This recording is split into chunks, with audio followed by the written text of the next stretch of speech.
പാലക്കാട് ജില്ലാ ആശുപത്രിയിൽ ചികിത്സാ പിഴവെന്ന് പരാതി. പനിക്ക് ചികിത്സ തേടിയെത്തിയ വയോധികൻ ചികിത്സാ പിഴവിനെ തുടർന്ന് കിടപ്പിലായി എന്നാണ് പരാതി. പാലക്കാട് നരിക്കുത്തി സ്വദേശി AK സുൽത്താനാണ് പരാതിയുമായി രംഗത്തെത്തിയത്. പനി കുറയാനായെടുത്ത കുത്തിവയ്പ്പിന് പിന്നാലെ അബോധാവസ്ഥയിലായി. 1 മാസത്തെ ചികിത്സയ്ക്ക് ശേഷം എഴുന്നേൽക്കാൻ കഴിയാത്ത അവസ്ഥയായെന്നും സുൽത്താൻ. സംഭവം ശ്രദ്ധയിൽപ്പെട്ടിട്ടില്ലെന്നും പരാതി ലഭിച്ചാൽ അന്വേഷിക്കുമെന്നും ആശുപത്രി അധികൃതർ അറിയിച്ചു. ചെറിയ ഞരമ്പിന് ചെറുതായിട്ടൊന്ന് ബാധിച്ചിട്ടുണ്ട്. നിങ്ങളിതിന് പ്രത്യേകിച്ച് മരുന്നൊന്നും കഴിക്കേണ്ടതില്ല. നിങ്ങൾക്ക് ബാക്കി ചെക്കപ്പുകളെല്ലാം ഞങ്ങൾ ചെയ്ത പ്രകാരം നിങ്ങളുടെ ശരീരം ഓൾറെഡി പെർഫെക്റ്റ് ആണ്.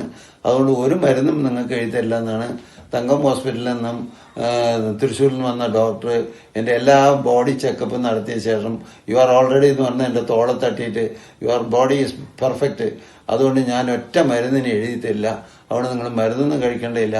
നിങ്ങൾ ഈ എഴുത്തും വായനയൊക്കെ കൂടുതലുള്ള ആളുണ്ട്, ലേഖനങ്ങളൊക്കെ എഴുതുന്നത്, നിങ്ങളുടെ കാലൊക്കെ ഒന്ന് പൊക്കി വെച്ചിട്ട് ഇരുന്ന് അതൊക്കെ ചെയ്യുന്നത് നന്നായിരിക്കും. സാജിദ് അജ്മൽ വിവരങ്ങൾ നൽകും. സാജിദ്, ജില്ലാ ആശുപത്രിയിൽ പോയപ്പോൾ അവിടെ നിന്ന് എങ്ങനെയുള്ള ചികിത്സാ പിഴവുണ്ടായി എന്നാണ് ഇദ്ദേഹം പറയുന്നത്?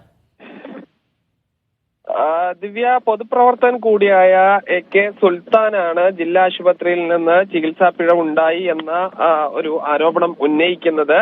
ഈ പനി കുറയാതെ തുടർന്ന് കുത്തിവെപ്പ് എടുത്തതിന് പിന്നാലെ അബോധാവസ്ഥയിലായി. കുത്തിവെപ്പ് എടുത്തപ്പോൾ ശരീരമാസകലം അസ്വസ്ഥതയുണ്ടായി.